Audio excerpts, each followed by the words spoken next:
What's going on, my broskiis? My name is Toadskii, back again, here to bring you guys yet another One Piece Treasure Cruise video. And today, unfortunately, reporting with some information that I didn't want to have to do, but we have the announcement of One Piece Day celebrations, and it is not what we thought it was going to be, unfortunately. But when you really think about it, I think it does make a lot of sense that the character we're all hoping for is not going to be One Piece Day, considering the episode is not out yet. So they are avoiding spoilers for this particular issue, celebration, whatever it is going to be.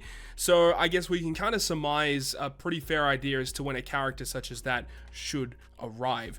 But today, as I said, One Piece Day celebration right around the corner, should be the 21st, 22nd, 23rd, in that realm should be this official SUGO-FEST. Now this SUGO-FEST, it looks to be bringing a new legend as well as one rare recruit alongside a free-to-play character, which we'll talk about all in this video. So massive shoutouts to Solaris for giving us the initial details for these characters, and also shout out to Goldie for giving us the artworks. So we've got a brand new SUGO-FEST exclusive, and it's Shirahoshi, Mansherry, Vivi, Rebecca. So they brought us, Vivi, Rebecca, and also Shira, Mansherry. They've had multiple legends in the past based on the Reverie, and now they're combining the two dual units together to give us this weird conglomerate of a super type unit. It's just incredibly strange.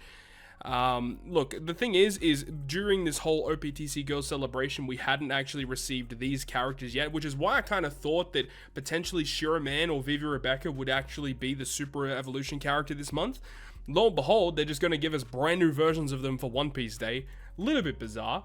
The first character we'll talk about, though, is going to be this. This is going to be the Jewelry Bonney. And according to the leaks in the data mine, this is going to be a new Clash character. And just to give you guys a bit of a heads up, the last Clash character we received was 12 months ago during One Piece Day in 2022, which is crazy to think about. It's been a year since the last one. So apparently this is going to be Clash Jewelry Bonney. Strength, Free Spirit, Cerebral. Reduces their own special charge time by 2 turns at the start of the quest, boosting Free Spirit Cerebral attack by 4x, 1.3 health. Retain recovery slots when you hit a perfect. Pretty basic captain. Special 12 turns, reduces paralysis by 6 turns, is very good. Changes type slots into matching, very good. And boosts the chain multiplier by plus 1.0 for 5 turns. Also very, very good. If the crew lands 3 perfect strikes this turn, sets the chain multiplier minimum value to 2.25, maximum 15.0 for 3 turns. So on turn you launch the special, you get a large chain boost for multiple turns. If you hit 3 perfect, you get a chain boundary in the next turn. If crew lands another 4 perfect strikes in the next turn, boost the chain multiplier, a 1.25 chain multiplicative buff. You know what? This unit's actually pretty cool. I like it. So hypothetically, use it on a stage 3. You get a chain addition, then you get a chain boundary, and then you get a chain multiplicative buff. That's really cool. This unit by herself can give you every single chain related buff. I guess technically the only one she doesn't give you is when you hit a perfect, it makes the multiplier of a perfect get increased, like Super Tandem Law, Super Tandem Kid that have that effect. But still, 12 turn cooldown for that special, it's pretty good. Not too bad at all. Sailor abilities are pretty bad. Pinch healing, barrier pierce, that's kind of interesting, okay. And support attaches to Kuma once per quest if you're inflicted with paralysis. Remove it by 2 turns. Fantastic support, definitely will see play. In PvP, let's have a look. 25 CT, medium range defense down, Dex enemies for speed. Okay, yeah, very, very bad in PvP. You know you're going to use her in PvP, but you're mainly using her for a special and that amazing support effect. If only we got better versions of Kuma. That's the only thing I'm saying. So, Clash Bonney, not a terrible free-to-play unit, honestly. I can see her being used in multiple pieces of content. Next, we've got the Viola, who is going to be a new rare recruit, it looks like, with this batch. So, Viola is going to be Dex Cerebral Free Spirit.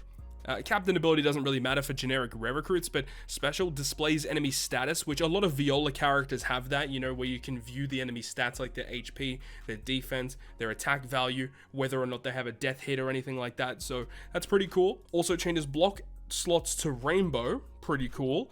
Reduces attack down and bind by 5 turns. I like it. Boosting cerebral base attack by 1000 for 2 turns, and then boost damage dealt to defense down enemies by 2.25 for 2 turns. So her special does not inflict defense down, but they mend this issue with her crewmate ability. Tapping on this character with a rainbow slot will halve all enemies' defense for 1 turn. That, I think, is the first crewmate ability in the game that can inflict defense down. So this unit, technically by herself, can still give you defense down and conditional. You just need to make sure that she has a rainbow slot when you do that. So a bit of a restriction, but just getting access to an ability like that is really cool. And then also the other crewmate ability reduces 1 turn of paralysis for the entire team. Very valuable effect. Pinch healing reduces own special charge time by 6 turns at the start of the quest. So she starts at a 7-turn cooldown naturally. Seems pretty good. And Sanjin Rebecca is who she supports. Once per quest, if you use the special, boosts the base attack and recovery by 1.25 until the next battle. Okay, pretty good. Like, this is definitely a unit that we'll see play in some way, shape, and form. So I don't see an issue with this. Seems pretty decent. And of course, we have the brand new SUGO-FEST exclusive character. So we have the unevolved artwork here, and here is the evolved artwork for Shirahoshi, Mansherry, Vivi, Rebecca. That's crazy that we're getting this as an actual unit for One Piece Day. So there's lots to talk about here. So Dex, Cerebral, Free Spirit, no real surprises there. Captain ability, boost the crew's attack by 4.5, so Rainbow 4.5 attack, 1.2 times HP, boosts the color affinity of your crew by 1.2 times. Got to pull up the calculator for that one. So it is going to be a 4.5 multiplied by 1.2, a 5.4 multiplier if you attack with type advantage. That also gets access to super type, so make that as you will. It'll also go ahead and make the crew's strength, int, and tandem slots beneficial, and heals 0.3 per perfect, 0.8 per great, 1.2 recovery per good. I will say, captain ability wise, this is not very good. I'm never have really been a big fan of attack boost that is lower multiplier but then get color affinity boost. So if you attack with type advantage, you get cool things out of it. Never really been a fan of it. Even though Mr. Slam Jam V2 is one of my favorite legends in the game, I still not a really big fan of his captain ability that is very similar to this. And you know, it's just matching slots, attack boost, yeah, color affinity boost I suppose, and then healing. It just doesn't do a lot for my liking. I wish that it would have done a bit more. So not a big fan of the captain ability. The special though, 16 turns, reduces despair, okay, counter heal, counter recovery duration by 6 turns. I don't remember exactly which debuffs these are specifically talking about. I guess it's like if you heal, you do damage instead, something like that. I think it might be referring to that debuff. So removing that by 6 turns, sure. And then it boosts strength, dex, int, attack by 2.75 for 2 turns. That's pretty good actually.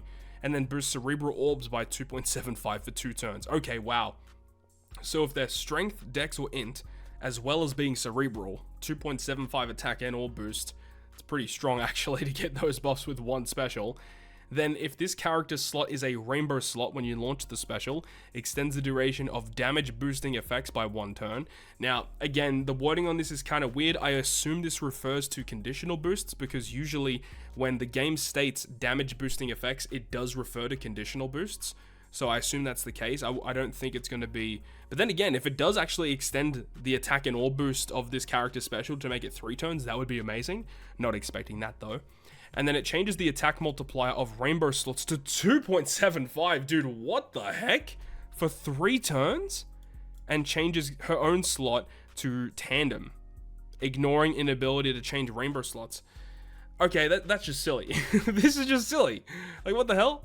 Like, you're making this character's rainbow slot better than a Wano slot, right? Because Wano is a 2.5 times multiplier. Making rainbow slots 2.75 ridiculously good. I love that. But then changing this character's rainbow slot into tandem? I mean, sure. I get this character is a super tandem character. I guess that kind of makes sense because it is a super tandem character. But man, that is kind of cringe. Because if you're not aiming to use the super tandem at all, then this is kind of redundant. But still, 2.75 for rainbow slots. That's crazy. That's really good. I like that a lot. Special ability wise, this special is a good special. This will definitely see play for sure. And of course, we have a super type. So you need one of the Straw Hats, it looks like. All the Straw Hats are counted, as well as Viola, Leo, Neptune, or Kobe. That seems pretty fair to me.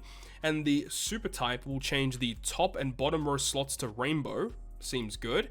Reduces this character's special charge time by 5 turns. Increases max HP by 20% and heals 30% of the crew's max HP that can overheal. So very similar to Halloween Koala Legend, very similar super type with the healing and the HP increasing mechanic. And then Dex becomes Super Dex. To be honest, it's not like the best super type ever. The fact that I guess you could just launch it whenever you want just to give this character -5 cooldown, because 16 turn cooldown is very high for this special. So I guess being able to counteract that with a super type does make sense. Yeah, but then again, if you're using this character as a crewmate, having such a high cooldown could be a pretty big detriment. So I guess you got to be on the lookout for that. Crewmate ability makes Dex and Tandem slots beneficial, and heal the crew by 800 at the end of the turn, which is nice. Has pinch healing, recoverable HP amount down resistance, and super tandem. So super tandem is going to be interesting with a unit such as this. So the condition for this super tandem, when any 2 of the following characters are on the crew in the final battle, so you can only use it on the last stage. And you need to have Luffy, Zoro, Nami. So one of the Straw Hats, I guess it's the same characters as the super types. One of the Straw Hats, Violet, Leo, Neptune, and Kobe. So actually a really good array of characters that you get access to. But remember, this is the level 5 super tandem, so the level 1 of this effect is probably really bad. It's probably not that good until you get it to level 5, because the effect will give a tandem attack boost of 1.2 to the entire team, which is really not that much. But then it further increases your attack, orbs, and color affinity by plus 0.3, and further increase your chain multiplier boosts by 0.5. Like, I think this is kind of a meme, because the thing is there are so many different ways to already give buffs to effects. So I feel like this super tandem effect is like literally only good if you're really just hampering down on this character's special to give you your attack and orb boost and all of those stuff. Because, you know, there's just a lot of other ways you can just withstand and give yourself the buffs that you need anyway. So to be honest, I'm not really the biggest fan of the super tandem. I think in theory, yes, it can definitely give you a good boost, but the fact that this super tandem is only a 1.2 at level 5, yes, it does further increase your attack and orb and color affinity, but there are already withstanding ways to do this. So if you just take that out of it, you're basically just getting like a 1.2 attack boost, which is really not that good. I think this is, a lot of people are going to see this and think it's amazing, but I think in practice, it's not going to be as good as what people think it is. So not really that amazing. So the support is the same characters that are required for the super tandem. And it says, if you use a special to boost attack or orbs for one of these units, then it changes the supported character slot to Rainbow and further increase attack and orbs by 0.1 and a 3000 heal. It's a very good support. This will definitely see play. Very powerful support just to give free bonuses on top of whatever you're already doing. I don't see an issue with that at all. Seems alright. Moving on to Rumble. So in Rumble, they're a Dex focused unit, of course. Dex get level 7 health, level 7 recovery, level 3 guard, and when 50% or below HP, self CT speed increase level 2. Seems okay. 36 CT is very high. When HP is 50% or below, target Dex teammates for defense 6, and then target teammates in a large range for 2.3 healing. Target Dex teammates for half stat reduction for 20 seconds. Okay, so it says when HP is below 50%, you get the defense buff. Then there's a semicolon, so I assume that when you're below 50%, this is the effect that you get. If you're above 50%, then you'll get like the rest of these effects. Okay, so this character only really gets good benefits when you're below that threshold. It has healing mechanics and a recovery buff. I mean, it's like most of these like Shirahoshi style units that we see in Rumble. They don't really see that much play. Like, yeah, people do use them, but they're not like that good, to be honest. I'm not really that impressed with their Rumble kit. It seems kind of trash, honestly. They completely evade Special Bind, which is okay, and reduces damage taken from Quick. I mean, like, this unit's just fine. I mean, like, the special and, like, it's, I don't know. I really don't know what to think about this unit. And the fact that also this is not what we were expecting One Piece Day to be, and I can completely understand the fact that this is not what people wanted, but you got to keep it real, you know. I understand why they're not doing what we wanted it to do. But we have to just consume what we have here. We have got Shirahoshi, Mansherry, Vivi, Rebecca. I mean, I'll do maybe 3 multis and we'll see what happens. Of course, these units are likely going to be very useful for the upcoming clash versus Jewelry Bonney. I think out of all the units here, the one that I'm most excited about literally is the Bonney, because I think that unit will actually see some pretty decent play with a good support too. But, you know, Shirahoshi Mansherry is no pushover, great special, and a super type that is kind of interesting too. Not a big fan of their captain ability. The super type is just kind of average, and they're not very good in Rumble either, so I don't really know where this character fits. It's kind of a weird release in my personal opinion, but I guess, you know, we've got One Piece Day now. There is still going to be an end of month batch, at least I would think there is still going to be an end of month batch. At least my prediction for this end of month batch, it could still be what we think it's going to be, or it probably could be, you know, Law Kid, Big Mom, something like that. I really don't know what to think these days, man. They got some crazy releases now, so let me know your thoughts and opinions about Vivi, Rebecca, Shirahoshi, Mansherry down below in the comment section. Hopefully you guys enjoyed the video today, and if you guys did, make sure to go ahead and leave a like. And if you want to stay up to date with all the content I post, including more One Piece Treasure Cruise content, make sure to hit the subscribe button down below. On that, guys, I'll see you guys within the next video.